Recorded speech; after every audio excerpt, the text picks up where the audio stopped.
and my sisters roll in my personal hell that she began to arrange for my mum, and I to move out and into my grandmother's. But it never happened. I think my mum got overwhelmed and kind of shut down like she still does. My dad didn't believe it was my sister at all until a few years ago.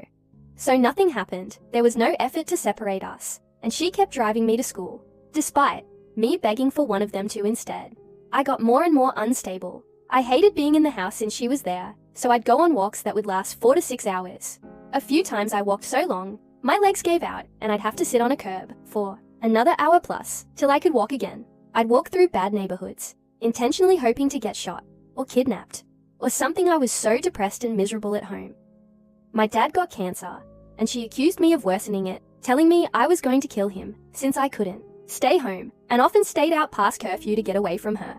This stressed my parents out, as they thought I was getting high, but I was literally just walking for hours. Stress is bad for cancer, hence my role in his illness. He recovered fully, thank God. My little brother was born when I was 6, and she showered him with love from that moment on, often running to cuddle him, and then insulting me while doing so, just so I'd feel the difference. I didn't realize how aware he was of this, and her intent, until recently.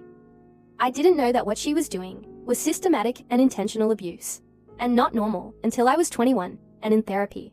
I finally cut her off. I confronted my parents, and forced them to listen to story after story of her beating and choking me. Now that I knew it wasn't okay, my dad broke down sobbing and apologized over and over for not believing me.